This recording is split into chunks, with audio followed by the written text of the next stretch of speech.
வணக்கம் மக்களே. நம்ம திடீர்னு முடிவு பண்ணோம் சதுரகிரி மலைக்கு போகணும் அப்படிங்கிற ஒரு எண்ணம் மனசில் வந்துருச்சு. ஸோ அதனால் நானும் என் மச்சினனும் கிளம்பி போயிட்டோம். புதுக்கோட்டையிலேருந்து தானிப்பாறைக்கு எப்படி போகணும் அப்படின்னா, புதுக்கோட்டையிலேருந்து போகிறவங்க மதுரையிலேருந்து தானிப்பாறைக்கு டைரெக்டாக பஸ் இருக்குது. அதாவது முக்கியமாக அந்த தை அமாவாசை ஆடி அமாவாசை இந்த 2 நாளைக்கு மட்டும் தானிப்பாறைக்கு டைரெக்டாக பஸ் போகும் அப்படின்னு சொல்கிறாங்க. மற்ற அமாவாசை பௌர்ணமிக்கு எல்லாமே இடையிலே நின்றும் அதுக்கடுத்து ஒரு மினி பஸ் எடுத்து போகணும் அப்படின்னு சொல்கிறாங்க. ஸோ எங்களுக்கு நாங்கள் தை அமாவாசைக்கு போனதால் நேரடியாக தானிப்பாறைக்கு வரைக்கும் பஸ்ஸு போயிடுச்சு. ஸோ அங்கே சரியாக 6 மணிக்கு கேட்டு ஓப்பன் பண்ணாங்க. 6 to 2 மணி வரைக்கும் தான் அந்த கேட்டு ஓப்பனிங்கில் இருக்கும். ஸோ அதுக்குள்ளே நீங்கள் கரெக்டாக என்டர் ஆகிடணும் உள்ள. அப்போ தான் நீங்கள் அந்த ஈவினிங் அட்லீஸ்ட் ஒரு 5 மணி 6 மணி அந்த ரேஞ்சில் நீங்கள் மலை உச்சி அடைஞ்சிடலாம், சிவபெருமானுக்கிட்ட போயிடலாம் அப்படிங்கிறதுக்காக. ஸோ முதல்ல நம்ம பயணத்தை ஆரம்பித்தாச்சு. சமதளமாக ஒரு 20 டிகிரி ஸ்லைடாக ஆரம்பித்து மூவ் ஆகி போய்கிட்டே இருந்தோம். இந்த தலையில் என்னடா வச்சுட்டு போகிறாங்க பார்த்தீங்களா, ஐயப்பன் கோயிலுக்கு போகிறது மாதிரி. இந்த தடவை ரிக்வஸ்ட் பண்ணி கேட்டுக்கிட்டாங்க பக்தர்கள், கொஞ்சம் மண் எடுத்து கொண்டு போயிட்டு மேலே கொடுத்துருங்க அப்படின்னு சொல்லி. ஏன் அப்படின்னா இங்கே எந்த விதமான வாகன போக்குவரத்துக்கு கொஞ்சம் கூட வழி இல்லை அப்படின்னு தான் சொல்லணும். ஸோ அங்கே இருக்கிற ஒவ்வொரு பொருட்களுமே கையால் எடுத்துக்கிட்டு போனது தான். மனிதர்களால் கையால் எடுத்துக்கிட்டு போய் கொஞ்சம் கொஞ்சமாக சேகரித்து அந்த கோயிலே வடிவமைச்சிருக்காங்க. இப்போ கரண்ட்டாக அங்கே இருக்கக்கூடிய எல்லா விஷயங்களுமே மனிதர்கள் சுமந்து கொண்டு போய் தான் பண்ணுறாங்க. எவ்வளோ பெரிய பணக்காரங்களாக இருந்தாலும் சரி, இந்த கோயிலுக்கு போகணும் இந்த தலத்துக்கு போகணும் அப்படின்னா கண்டிப்பாக நீங்கள் நடந்து மட்டும்தான் போக முடியும். வேறு வழியே கிடையாது. ஹெலிகாப்டர்லேயும் போக முடியாது, எதுலேயும் போக முடியாது. அந்தளவுக்கு ஒரு மிகச்சிறப்பான அற்புதமான ஸோ நாங்களும் அப்படியே கால்நடையாக நடந்து கொண்டிருக்க வேளையில் ஒரு விநாயகர் ஆலயம் வந்தது. இந்த விநாயகர் ஆலயம் பார்த்திங்கன்னா தானிப்பாறையிலேருந்து 1 கிலோமீட்டர் தொலைவு வரைக்கும் இருக்கும் அப்படின்னு நினைக்கிறேன். ஆமாம், ஒரு 10 நிமிஷம் நடந்தோம். 10 நிமிஷம் நடக்கையிலே இது வந்துருச்சு. ஸோ அங்கே எல்லோரும் வழிபட்டு அங்கேருந்து கொஞ்சம் பயணம் பண்ணுறதுக்கு முன்னாடி குட்டியான ஒரு நீர்வீழ்ச்சி அந்த இடத்துல இருந்தது. அந்த இடத்துல குளிக்கிறவங்க குளித்தாங்க. இதுக்கு மேலேயும் தூரத்துலேயும் நிறையா நீர்வீழ்ச்சி 1 by 1 இருக்குது அப்படின்னு சொல்லிக்கிட்டாங்க. எனக்கு பின்னாடி உள்ள மலையை தான் தாண்டி சதுரகிரிக்கு போகணும். ஆமாம், தானிப்பாறையிலேருந்து ஒரு 1000 மீட்ரு, 1 கிலோமீட்டர் இருக்கும். 1000 மீட்டரில் இந்த இடம் இருக்குது. இங்கே ஒரு விநாயகர் ஆலயம் இருக்குது. அந்த விநாயகர் ஆலயத்தை வழிபட்டுட்டு இங்கே குளிக்கிறவங்க இந்த நீர்வீழ்ச்சியில் குளிச்சுட்டு அப்படியே பயணம் போவாங்க. இன்னும் நிறைய நீர்வீழ்ச்சி இருக்கான். போக போக நிறைய நீர்வீழ்ச்சி இருக்கான். அப்படியே 1 by 1 பார்ப்போம். மக்கள் படையெடுக்க ஆரம்பிச்சிட்டாங்க. இந்த தண்ணி பார்த்திங்கன்னா எங்கே இந்த அருவி மேலேருந்து அந்த மலை உச்சியிலேருந்து வருது. இதே மாதிரி நிறைய அருவி இருக்கும் அப்படின்னு சொல்கிறாங்க. ஸோ போக 1 by 1 நம்ம பார்த்துடலாம் இல்லையா? சரியா? தானிப்பாறையிலேருந்து அந்த விநாயகர் ஆலயத்திலேருந்து வனப்பீச்சி அம்மன் அப்படிங்கிற இடம் பார்த்திங்கன்னா மீண்டும் ஒரு 750 மீட்ரு 800 மீட்டரு கிட்ட இருக்கும் அப்படின்னு நினைக்கிறேன். ஸோ அங்கே வனப்பீச்சி அம்மன் அண்டு கருப்பர் இருவரையுமே வழிபட்டுட்டு துண்ணூறு வாங்கி பூசிட்டு அங்கேருந்து மறுபடியும் நம்ம பயணத்தை தொடங்கிட்டோம். போகிற வழியில் இந்த மாதிரியான அருவியெல்லாம் பார்க்க முடியுது. அந்த அருவி நம்ம இதுக்கு முன்னாடி கொஞ்சம் முன்னாடி பார்த்தோம்ல. ஸோ அந்த அருவி தான் இது எங்கெங்கேயோ இருந்து வருது. அதுக்கப்புறம் அந்த பைப்பு பார்த்திங்கன்னா கீழே தானிப்பாறையிலேருந்து கிட்டத்தட்ட ஒரு 7-8 கிலோமீட்ரு மேலே கோயில் வரைக்கும் போட்டிருக்காங்க. இதெல்லாம் ரொம்ப சிறப்பான விஷயம். பக்தர்களுக்கு அங்கங்கே தண்ணி வசதிலாம் ஏற்பாடு கொடுத்துருக்காங்க, குடிதண்ணி வசதி. பாதை ரொம்ப கரடுமுரடாக இருந்தது நண்பாஸ். ஸோ ரொம்ப சேலஞ்சிங்காகவும் இருந்தது, ரொம்ப எக்ஸைட்மெண்ட்டாக இருந்தது. முதன்னு போகிறோம் இல்லையா, எப்படி நம்ம போய் சேர போகிறோம் அப்படிங்கிற ஒரு பதட்டமும் இருந்தது எனக்கு. இவ்வளோ மக்கள் போகும்போது சரி எல்லோரும் போகிறாங்களே, நம்மளுக்கு கண்டிப்பாக போக முடியும் அப்படின்னு இருந்தேன். நம்ம கொஞ்சம் வெயிட் வேறு போட்டோமா, ஸோ அதனால் கொஞ்சம் நடக்க கஷ்டமாக இருந்தது. இந்த மாதிரி இதெல்லாம் இந்த ஆற்றுப்பகுதி, இந்த ஆற்றுப்பகுதியை கிடக்கிறதுக்கு இந்த மழை நேரத்தில் போகிற மாதிரி இருந்தது அப்படின்னா இந்த கயிறை கட்டி விட்டுருக்காங்க. கயிறை பிடிச்சிக்கிட்டு தான் போகணும். ஆமாம், போகும்போது அங்கங்கே அந்த சிவனுக்கு படம் வரைஞ்சி வச்சுருக்கிறது, அதுக்கப்புறம் இந்த சித்தர்கள் ஏரியா அப்படின்னு சொல்லிட்டு ஒரு ஏரியா அடையாளம் காமிக்கிறாங்க. ரொம்ப நல்லா இருக்குது. சித்தர்கள் வாழ்கிற வனப்பகுதி அப்படின்னு சொல்கிறாங்க. அந்த பௌர்ணமி அல்லாத அமாவாசை அல்லாத நேரங்களில் மக்கள் யாரும் இதில் பயணம் பண்ண மாட்டாங்க. அந்த நேரத்தில் சிவபெருமானை போயிட்டு சித்தர்கள் வழிபடுறதா ஒரு பாரம்பரியம் இங்கே நம்பப்படுது. அதுக்கப்புறம் பார்த்திங்கன்னா இந்த பாதைகள்லாம் இருக்குல்ல, கரடுமுரடான கற்கள்லாம் இருக்குல்ல, அதெல்லாம் நடக்கிறதுக்கு ஏற்றது மாதிரி இங்கே இந்த தொண்டு ஊழியர்கள் அதை வடிவமைச்சிருக்காங்க. அந்த பாறையை வெட்டி வைக்கிறதா இருக்கட்டும், அதுக்கப்புறம் அந்த கல்லை பாறைகளை அடுக்கி வைக்கிறதா இருக்கட்டும், நடைபாதைக்கு தகுந்தது மாதிரி எல்லாமே கடினமாக உழைச்சிருக்காங்க. அதுதான் ரொம்ப ரொம்ப ஆச்சரியமாக இருக்குது. இங்கெல்லாம் பார்த்திங்கன்னா தலையிலே ஒவ்வொரு பொருளையும் சுமந்துக்கிட்டு கோயிலில் கொண்டு போய் கொடுக்குறாங்க. இந்த மாதிரி கற்கள்லாம் வந்து பார்த்திங்கன்னா கரடமுள்ளாக இருக்குது. அதை வந்து கரெக்டாக ஸ்டெப்பாக போகிறதுக்கு தகுந்த மாதிரி அங்கங்கே கூட சிமெண்ட் எல்லாம் போட்டிருக்காங்க. அங்கங்கே கொஞ்சம் சிமெண்ட் எல்லாம் போட்டிருக்காங்க. ரொம்ப மலை சரிவில் தான் நடந்து போயிட்டுருக்கு. கரணம் தப்புனா மரணம்னு சொல்லுவாங்களா, ஸோ அந்த மாதிரி தான் இது.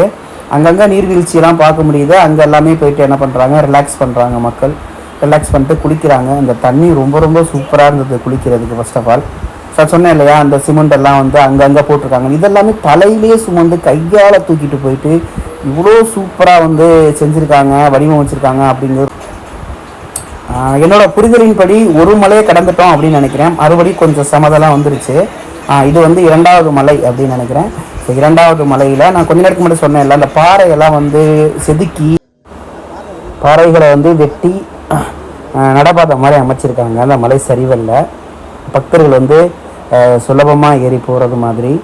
கம்பு வாங்கிட்டாங்க. ஃபர்ஸ்ட் ஆஃப் ஆல் அந்த கம்பு எல்லாமே கீழே விற்கும். நீங்கள் என்ன பண்ணணும் அப்படின்னா, இதுக்கு போகிறதுக்கு முன்னாடி நீங்கள் ரொம்ப பேக்கெல்லாம் நீங்கள் எடுத்துகிட்டு போகிறீங்க. நான் முதல்ல போனதுனால பேக்கு துணிலாம் நிறையா எடுத்துகிட்டு போயிட்டேன். தேவையே கிடையாது.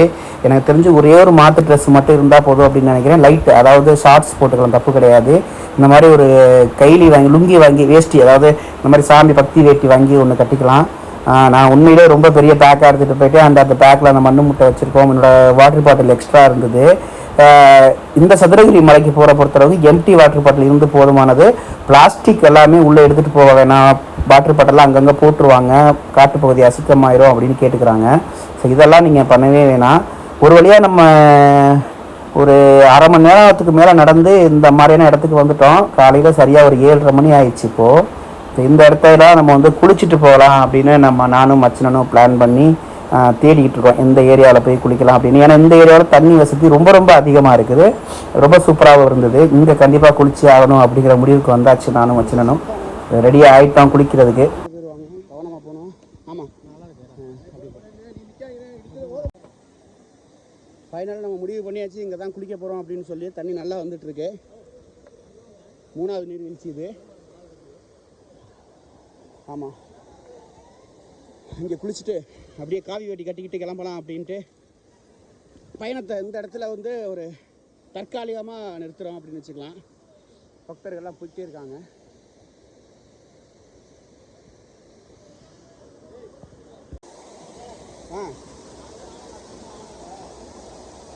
அதில் நீர்வீழ்ச்சியாக குளிச்சுடுவோம். இந்த பாரு, இதில் குளிச்சா ஓகே, அருமையாக இருக்கும்.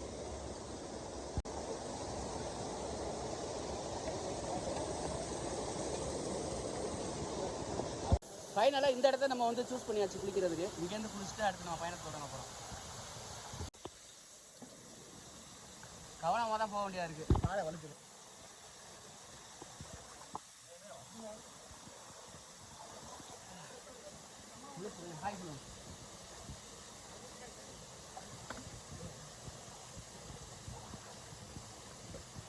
பயங்கரமான எக்ஸ்பீரியன்ஸாக இருக்குது நண்பாஸ். கண்டிப்பாக வாங்க. சாமியை வேண்டுறது மாதிரி இருக்கும், வேண்டுதலை வச்சது மாதிரி இருக்கும். நல்ல ஒரு அனுபவமாக இருக்கும். அங்கங்கே குட்டி குட்டி ஓடை பார்க்குறதுக்கே ரொம்ப ஆனந்தமாக இருக்குது. சதுரகிரி மலையில் முதலே வர்றேன்.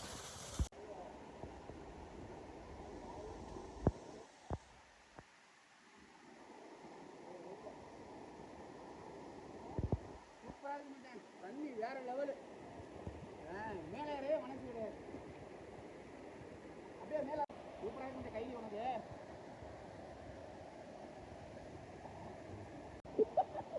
என்ன பிடிச்சிருக்கியா பிடிச்சிங்க?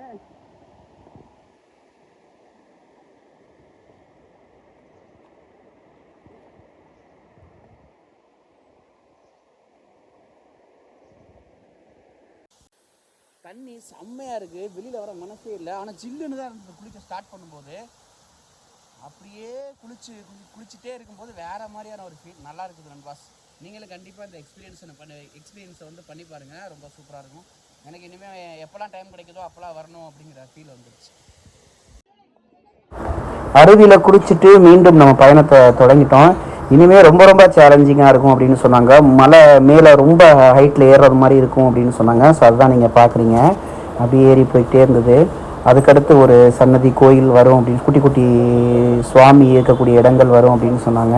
ஸோ போகும்போது குரங்கெல்லாம் பார்த்தோங்க. குரங்கெல்லாம் சூப்பராக இருந்தது. குரங்கெல்லாம் வரும், நீங்கள் வாட்ச் பண்ணுங்கள்.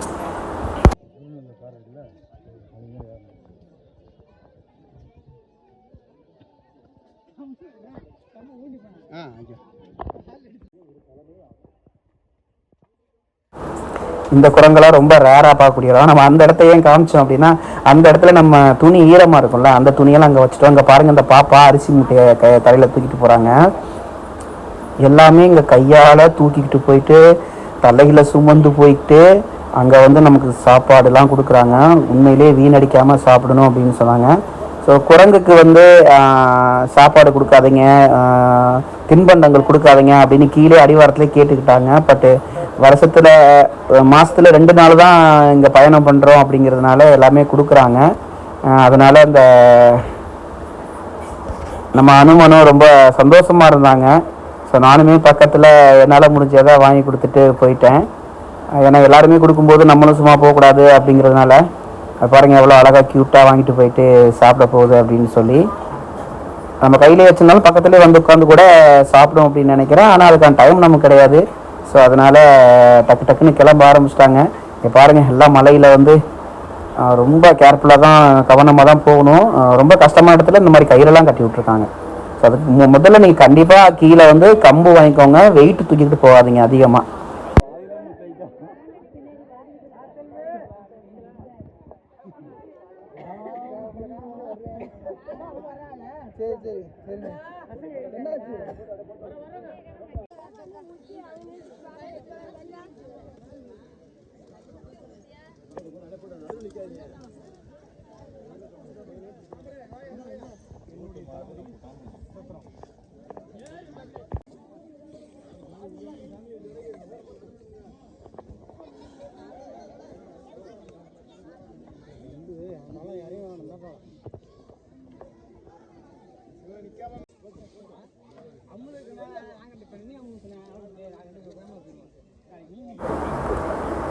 நிச்சயமாக நீங்கள் வந்து உங்களோட பாதத்தை பார்த்து நடக்கணும். ஏன்னா கல் எல்லாமே தூக்கிக்கிட்டு இருக்கும். காலில் இட்டுச்சு அப்படின்னா எவ்வளோ வலிக்கும் அப்படின்னு எல்லாருக்குமே தெரியும். நிறைய பேர் எக்ஸ்பீரியன்ஸ் பண்ணியிருப்பாங்க.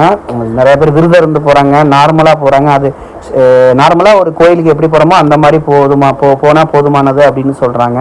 இதுக்காக ரொம்ப நீங்கள் மெனக்கடல் வேண்டாம் அப்படின்ட்டு உங்களோட மனசில் வந்து தெய்வ பக்தி இருந்தாவே போதும். இந்த மாதிரி குட்டி குட்டி கடைகள் அங்கங்கே இருக்குது. இவங்க எல்லாமே இந்த சாமான்லாம் தலையில் சுமந்து கொண்டு போய் வச்சு வியாபாரம் பண்ணுறாங்க. அங்கே போயிட்டு நம்ம பேரம் பேசவே கூடாது. அவங்க என்ன கேட்குறாங்களோ கண்டிப்பாக அதை கொடுத்துடலாம். ஏன்னா அந்தளவுக்கு அவங்க வந்து கஷ்டப்பட்டு தான் சுமந்து நமக்கு முன்னாடி ஓடி கிடுக்கிட்டு ஓடிய போயிட்டு ஒரு இடத்துல கடையை வச்சு அங்கேருந்து விற்கிறாங்க. அதில் வர்ற லாபத்தை தான் அவங்க ஃபேமிலிக்கு அவங்க பயன்படுத்துகிறாங்க, சர்வை பண்ணுறாங்க. அதை வச்சு தான் அவங்க லைஃபே ரன் பண்ணுறதா அவங்க சொன்னாங்க. இது வந்து பார்த்திங்கன்னா இறங்கி வர்றவங்க நேற்றே போயிட்டு, அதாவது ஒரு நாளுக்கு முன்னதாக போயிட்டு, இப்போ பௌர்ணமி வருதுன்னா 2-3 நாளைக்கு அங்கே விசேஷம் இருக்குது அப்படின்னு சொல்கிறாங்க.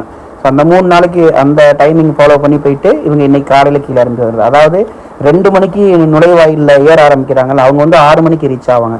ஸோ 6 மணிக்கு இங்கே ஸ்டாப் ஆயிரும். திரும்பி வர்றதுக்கு ரிட்டர்ன் வந்து அனுப்ப மாட்டாங்க. ஸோ அங்கேயே மண்டபம் இருக்குது. அங்கேயே மண்டபத்தில் தங்கிட்டு நீங்கள் அடுத்த நாள் காலையில் திரும்பி வரலாம். இதெல்லாம் பாருங்கள், கிட்டத்தட்ட ஒரு 60 டிகிரி வந்து ஸ்லைடாக வந்து மலையில் ஏறுது.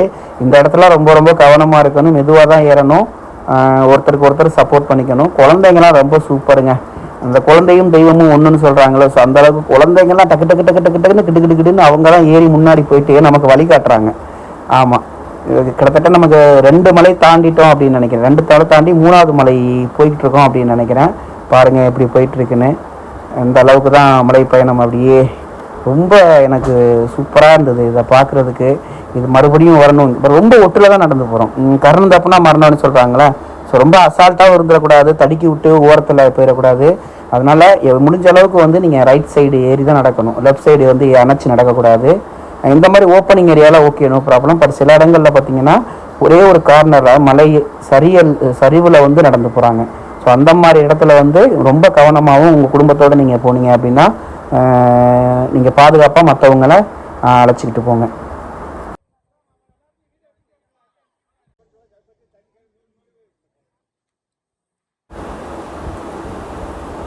நான் சொன்னேன் இல்லையா, அதான் இந்த இடம் தான். இந்த இடத்துல ரொம்ப சரிவலாக இருக்குது. ஜஸ்ட்டு கீழே தடுக்கி விட்டாலுமே கீழே போயிடுவோம். ஸோ அதனால் சிவபெருமான் நம்மளை விட்டுற மாட்டார், ஆனாலுமே நம்மளும் வந்து கவனமாக போகணும் அப்படின்னு கேட்டுக்கிறேன். மறுபடியும் ஒரு கடை கூட இருந்தது இந்த இடத்துல. அப்போ அது தண்ணி வச்சுருக்காங்க. இப்போ ரொம்ப இம்பார்ட்டன்ட் வந்து பார்த்திங்கன்னா, இங்கேருந்து கீழே தானிப்பாறையிலேருந்து கோயில் வரைக்கும் பைப் லைன் போகுது. நல்ல தண்ணி, சுத்தமான தண்ணி, தண்ணி சூப்பராக இருக்குது குடிக்கிறதுக்கு.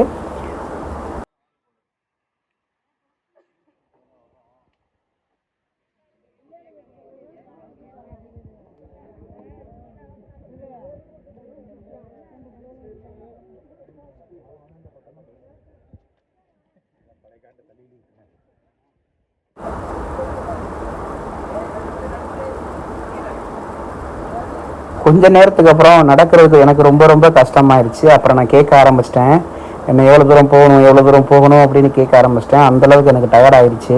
என்ன முதல்ல நடக்கிறோம், அதே நேரத்தில் செருப்பு இல்லாமல் நடக்க முடியல, ப்ராக்டிஸ் பண்ணாமல். ஆக்சுவலாக நான் என்ன சொல்ல வரேன் அப்படின்னா, நீங்கள் ஒரு மாதத்துக்கு முன்னாடி இந்த கோயிலுக்கு போகிறதா பிளான் பண்ணிட்டீங்க அப்படின்னா, ஒரு மாதத்துக்கு முன்னாடி நீங்கள் செருப்பை கழட்டி போட்டுருங்க. ரொம்ப ஸ்ட்ராங்காக முடிவு எடுத்துருங்க. அப்போ தான் அந்த பயணத்துக்கு நீங்கள் போக முடியும். ஏன்னா சிவபெருமான் நினச்சாதான் நம்ம அந்த கோயிலுக்கு வர முடியும். இந்த மாதிரி பர்வதமலையாக இருக்கட்டும், வெள்ளையங்கிரி மலையாக இருக்கட்டும், இந்த சதுரகிரி மலையாக இருக்கட்டும், கடவுள் நினச்சாதான் நம்ம, அதாவது சிவபெருமான் நினச்சாதான் நம்ம அந்த கோயிலுக்கே போக முடியும் அப்படிங்கிறாங்க. ஸோ இருந்தாலும் நான் சொல்கிறேன், நீங்கள் வந்து செருப்பெல்லாம் கழட்டி போட்டு நீங்கள் செருப்பு இல்லாமல் போகணும் அப்படின்னா நீங்கள் ப்ராக்டிஸ் பண்ணிக்கோங்க. இல்லைன்னா கால் ரொம்ப ரொம்ப வலியாக இருக்கும். எனக்கு ரொம்ப ரொம்ப வலி எடுத்துருச்சு. ஏன்னா நான் அடிவாரத்தில் தான் செருப்பை கழட்டி போட்டு அங்கேயும் செருப்பு இல்லாமல் நடக்க ஆரம்பித்தேன். இந்த ஏரியா வந்து பார்த்திங்கன்னா ரொம்ப முக்கியமான ஏரியா, சித்தர்கள் வாழும் சொர்க்க பூமி அப்படிங்கிறாங்க. இந்த இடம் வந்து பார்த்திங்கன்னா பசுவோட கால் தடம், பசு வந்து இறங்கி போகும்போது ஒரு கால் தடம் வந்து இந்த இடத்துல இது மட்டும்தான் இருக்குது இப்போது. ஸோ மற்றதெல்லாம் இருக்கான்னு கேட்டால் அது வந்து இல்லை. மேபி அந்த ஏரியாவில் மக்கள் நடந்து அதை பாதையாகும் பட்சத்தில் அது அழிஞ்சு போனதுக்கான வாய்ப்பு இருக்குது. இந்த ஏரியா மிக முக்கியமான ஏரியா, சித்தர்கள் வாழும் சொர்க்க பூமி அப்படின்னு சொல்கிறாங்க. சித்தர்கள் காட்சியும் தருவாங்களாம் அப்படின்னு நம்பப்படுது. அதே நேரத்தில் நான் ஏற்கனவே சொன்னது மாதிரி மாதத்தில் 2 தடவை தான் இந்த கோயிலுக்கு போக முடியும். அப்படிங்கும்போது மீத நாட்களில் வந்து சித்தர்கள் நடமாட்டம் இருக்கும் அப்படின்னு சொல்கிறாங்க.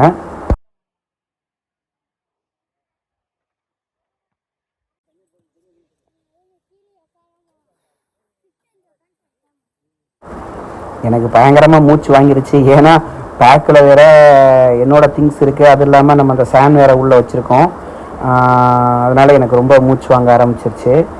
இருந்தாலும் நம்ம போய் சேர்ந்துடணும் அப்படிங்கிற நம்பிக்கையில் ஓம் சக்தி பராசக்தின்ட்டு சிவபெருமானை போற்றியே அப்படின்னு சொல்லி அதை சொல்லி போயாச்சு. ஒரு வழியாக ஒரு கடையை பார்த்தோம் நண்பா. ஒரு கடையை பார்த்துட்டு அங்கே வந்து லெமன் சோடா வாங்கி அடிக்கலான்னு முடிவு பண்ணியாச்சு. ஸோ மீண்டும் ஒரு கடையில் வந்து ஒரு லெமன் சோடா வாங்கி அடிச்சுட்டு கொஞ்சம் நேரம் ஒரு 5 நிமிஷம் அங்கே ரிலாக்ஸ் பண்ணோம். ஏன்னா நம்ம போயிட்டு நம்ம இன்றைக்கி ஈவினிங்குள்ளே திரும்பணும் அப்படிங்கிற முடிவில் தான் நம்ம போனது. அப்படின்னா நம்ம ஒரு 10:30 மணிக்கு போய் 10:30 to 11 மணிக்குள்ள ரீச் ஆகிட்டோம்னா சாமி தரிசனம்லாம் பார்க்கும்போது 2 மணி முடிஞ்சிடும். இப்போ 2 மணிக்கு அங்கே ஆரம்பித்தோம்னா 3, 4, 5 மணிக்கு நம்ம கீழே இறங்கலாம் அப்படிங்கிற ஒரு பிளானில் தான் நம்ம வந்து குயிக்காக, நம்ம ரொம்ப ரெஸ்ட்டெல்லாம் எடுக்கலை, டக்குன்னு நம்ம நடந்து போக ஆரம்பிச்சிட்டோம்.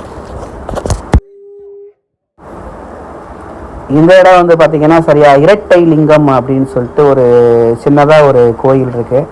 அந்த கோயிலில் வந்து சாமியை தரிசனம் பண்ணிவிட்டு, லிங்கத்தை தரிசனம் பண்ணிவிட்டு, திருநீர் வாங்கி நம்ம பூசிட்டு மறுபடியும் அந்த இடத்துலேருந்து மறுபடியும் ஒரு 60 டிகிரியில் மேலே ஏற ஆரம்பிச்சிருச்சு. ரொம்ப கஷ்டமாக போச்சு இந்த இடத்துலலாம். எனக்கெல்லாம் இந்த திருநூறுலாம் வேர்த்து ஊற்றுற அளவுக்கு நடைப்பயணத்தை ஆரம்பித்தாச்சு. கொஞ்சம் பேர் பாலெல்லாம் கொண்டு போகிறாங்க, சில பேர் வந்து கீழே அர்ச்சனை வாங்கிக்கிட்டு சுமந்து போகிறாங்க, சில பேர் அரிசி மூட்டையெல்லாம் தூக்கி கொண்டு போய் மேலே வந்து அன்னதானத்துக்கு கொடுக்குறாங்க. ஸோ இந்த மாதிரி வேண்டுதல்லாம் இருக்குது.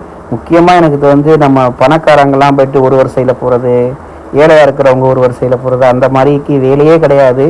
அனைவரும் சமம் அப்படிங்கிறதுக்கு இந்த சதுரகிரி சிவபெருமான் தரிசனம் வந்து ஒரு சாட்சி அப்படின்னு சொல்லலாம். இங்கே அனைவரும் சமம் அப்படிங்கிறத வந்து கண்குளிர நம்ம பார்க்க முடியுது.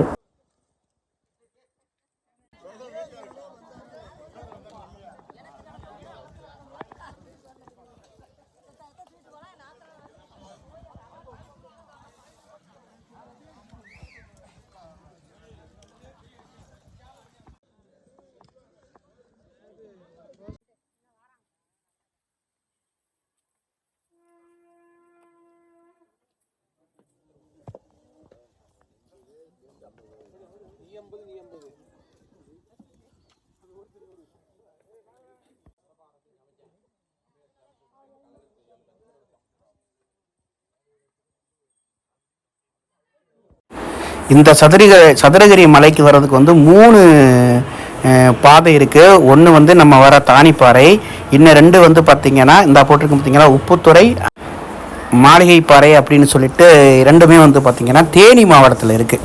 தேனி மாவட்டத்தில் இருந்து அந்த 2 பாதையும் நெடுந்தூர பயணம் அப்படின்னு சொல்கிறாங்க.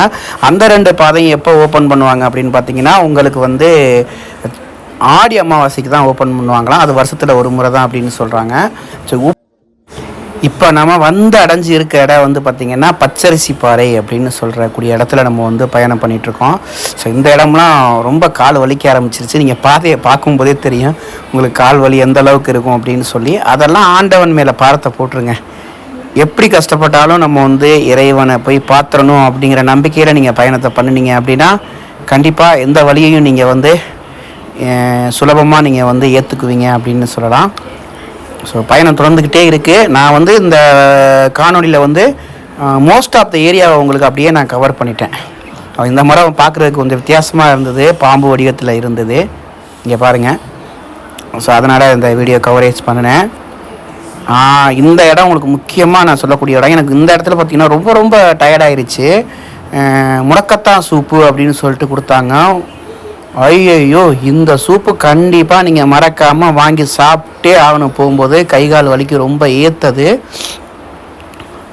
இது வந்து பார்த்திங்கன்னா இந்த மரத்தோட வேறு மண் அரிச்சிட்டு போயிட்டு மழை வந்ததுக்கப்புறம் இந்த மாதிரி ஒரு வடிவத்தில் இருக்குது. அது என்ன வடிவமாக தெரியுது அப்படின்னு உங்களுக்கு சொல்லுங்கள்.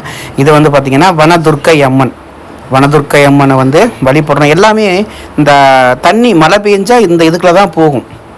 ஸோ இதெல்லாம் தாண்டி அந்த தெய்வம் வந்து ரொம்ப ஸ்ட்ராங்காக இருக்குது அப்படிங்கும்போது பார்க்கும்போது ரொம்ப ஆச்சரியமாகவும் இருக்குது. இதுக்கு 2 பேர் சேவை செய்கிறாங்களே, ஸோ அவங்களுக்கெல்லாம் ரொம்ப பெரிய ஒரு வணக்கத்தை சொல்லணும், நன்றியை சொல்லணும்.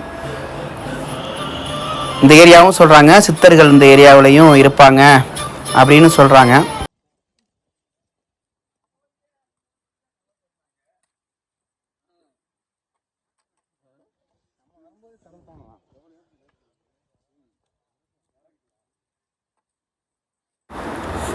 நம்ம கிட்டத்தட்ட ஒரு 60% தூரத்தை நம்ம கடந்துட்டோம் அப்படின்னு சொல்லலாம். இன்னும் ஒரு 40% தூரம் தான் நம்ம வந்து போக வேண்டியது இருக்கும். ஆமாம், இன்னும் 2 மலையை தாண்டினா போதும் அப்படின்னு சொன்னாங்க. ஸோ இந்த இடமெல்லாம் வந்து குரங்குகள் அதிகமாக இருந்தது. பட் நம்மளை தொந்தரவு பண்ணலை. நம்ம ஏதாவது கொடுத்தோம்னா அழகாக வாங்கி சாப்பிட்டுட்டு அது பாட்டுக்கு இருந்தது. விடாத நண்பா, நடந்து போயிடுவோம் அப்படின்னு சொல்லிட்டு ரொம்ப கான்ஃபிடெண்ட்டாக போய்கிட்டு இருக்கேன். ஸோ எல்லாருமே இங்கே வந்து ஒரு தடவை நீங்கள் வந்து தரிசனம் பண்ணிட்டு போகணும் அப்படின்னு நினைக்கிறேன். ஏன் அப்படின்னா இங்கே வந்து பார்த்திங்கன்னா இந்த அர்ச்சனை சீட்டு காசு வாங்குறது அந்த மாதிரியெல்லாம் எதுவுமே இல்லை நண்பா. சூரிய ஒளியை பார்த்தாச்சு. இப்போ வந்து நம்ம சூரிய ஒளியை பார்த்தாச்சு அப்படின்னா நம்ம கிட்டத்தட்ட மலை உச்சிக்கு வந்துட்டோம் அப்படின்னு தான் நினைக்கிறேன். சரிங்களா, நம்ம மலை உச்சிக்கு வந்தாச்சு. வெயில் அடிக்க ஆரம்பிச்சிருச்சு. இது வந்து நம்ம கடைசியாக குளிச்சுட்டு இந்த இடத்துலேருந்து கோயிலுக்கு போகிறதுக்கான இடம் அப்படின்னு கூட சொல்லலாம். கீழே குளிக்காமல் வர்றவங்க எல்லாருமே இந்த இடத்துல வந்து குளிச்சிடுறாங்க. குளிச்சுட்டு இங்கே இருந்து இன்னும் கொஞ்சம் தூரம் தான் கோயில். என்ன கிட்டத்தட்ட பார்த்திங்கன்னா ஒரு 1 கிலோமீட்டர், ஒரு 1/2 கிலோமீட்டர் இருக்கும் அப்படின்னு சொல்கிறாங்க. நம்ம போய் பார்த்தா தான் தெரியும். போயிட்டே இருக்கலாம் வாங்க.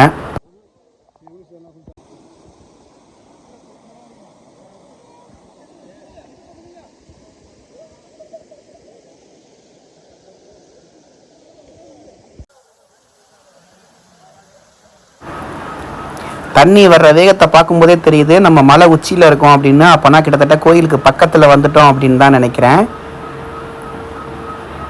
ஸோ இப்போ எல்லாம் எனக்கு ரொம்ப ஆர்வமாயிடுச்சு. இந்த நேரத்தில் வந்து எனக்கு சுத்தமாக கால்வலியே இல்லாமல் போச்சு. ஏன்னா கோயில்கிட்ட வந்துட்டோம் அப்படின்னு. எவ்வளோ கரடுமுடான பாதையாக இருந்தாலும் கோயிலுக்கு பக்கத்தில் வந்துட்டோம்னா அது ஒரு இன்பமாக இருக்கும். எஸ், நம்ம கோயில்கிட்ட வந்துட்டோம் அப்படின்னு சொல்கிறாங்க. இந்த இடம் ஒரு கருப்பர் கோயில். இங்கே வந்து வழிபட்டுட்டு அதுக்கப்புறம் நேரடியாக சுந்தர மகாலிங்கம், சந்தன மகாலிங்கம் இவங்க 2 பேரையும் போய் தரிசனம் பண்ணிடலாம். ஆமாங்க, நம்ம மலை உச்சியில் இருக்கிறது, சதுரகிரி மலையில் இருக்கிறது சந்தன மகாலிங்கம் மற்றும் சுந்தர மகாலிங்கம். அதாவது சாய்ந்த வடிவில் இருக்கக்கூடிய சுந்தர மகாலிங்கம். அதுக்கு ஒரு பெரிய ஸ்டோரி இருக்குது. அதை ஸ்டோரியை படிக்கணுன்னா யூடியூப்லேயும் புக்ஸ் வாங்கி படிங்க. அதுதான் உங்களுக்கு ரொம்ப தெளிவாக புரியும். எதனால் சாய்ந்த வடிவில் இருக்குது, வெட்டுப்பட்டு இருக்குது லிங்கம் அப்படிங்கிறதுக்கு பெரிய கதையே இருக்குது. அந்த கதையை நான் வந்து இப்போது என்னால் முழுசாக சொல்ல முடியல. அதை முழுசாக தெரிஞ்சுக்கிட்டு தான் நம்ம சொல்ல முடியும். ஒரு வழியாக நம்ம கருப்பசாமி கோயிலில் வழிபட்டுட்டு துண்ணூரை வாங்கிட்டு நடக்க ஆரம்பிச்சாச்சு. அவ்வளோ தூரம் நடந்து வந்ததுக்கு இந்த ஜில்லுங்கிற தண்ணியில் காலை வச்ச உடனே ஐயோ அவ்வளோ அற்புதமாக இருக்குது. காலை வெளியில் எடுக்க மனசே இல்லை. நம்ம காலதாமதமாகிறதுனால நம்ம வந்து ஐயனை தரிசிக்கணும் அப்படிங்கிறதுல நம்ம வந்து வேகமாக நடக்க ஆரம்பிச்சிட்டோம்.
எல்லாருமே சொல்லுவாங்க ரொம்ப வேகமாக நடந்து வந்துடலாம் அப்படின்னு சொல்லுவாங்க. அதுக்கான காரணம் என்னென்னு பார்த்தீங்கன்னா, மலை சரிவலாக இருக்கிறதுனால உங்களால் மெதுவாக நடக்கவே முடியாது. ரொம்ப கவனமாக வாங்க, ஏன்னா கால் வலிக்க ஆரம்பிக்கும். ஏன்னா தங்குன்னு காலை வைக்கிறது மாதிரி இருக்கும், இல்லைன்னா சைடில் பார்த்து சைடாக இறங்குற மாதிரி இருக்கும். ரொம்ப கவனமாக வாங்க. நல்லபடியாக பயணத்தை முடிச்சாச்சு நண்பா. நம்ம மறுபடியும் தானிப்பாறை அப்படிங்கிற இடத்துக்கே வந்துட்டோம். காவல்துறைக்கு ரொம்ப ரொம்ப நன்றி. காவல்துறையில் ரொம்ப சிறப்பாக செயல்பட்டாங்க. அங்கங்கே கோயிலுக்கு போயிட்டு வந்துட்டு கீழே வந்து வடித்து போடுறாங்க, அன்னதானம் பண்ணுறாங்க. அந்த அன்னதானமும் நிறைய இடத்துல நாங்கள் சாப்பிட்டோம். சூப்பராக இருந்தது. மனசுக்கு ரொம்ப ரொம்ப நிறைவாக இருந்தது நண்பாஸ். நீங்களும் கண்டிப்பாக உங்கள் வேண்டுதல் இருக்குது அப்படின்னாலும் சரி, இந்த இடத்துக்கு போயிட்டு வந்தாலே ரொம்ப மோட்சம் அப்படின்னு சொல்கிறாங்க, பாவங்கள் தீர்ந்துடும் அப்படின்னு சொல்கிறாங்க. ஸோ அதனால் உங்களால் முடிஞ்சால் நீங்களும் போயிட்டு சுந்தர மகாலிங்கத்தை வந்து தரிசனம் பண்ணிட்டு வாங்க. ஸோ எல்லாத்தையும் ஒரு வழியாக முடிச்சுட்டு ஒரு வழியாக நம்ம வந்து மதுரைக்கு மீண்டும் கிளம்பியாச்சு. தான் அந்த ஃபஸ்ட் ஸ்டாப்பு. இங்கே அப்படியே புதுக்கோட்டைக்கு நம்ம வீட்டுக்கு வந்தாச்சு. ரொம்ப பாதுகாப்பாக போயிட்டு வாங்க. ரொம்ப முக்கியம், குப்பையை மட்டும் போடாதீங்க. தாழ்மையான வேண்டுகோள் மக்கள்.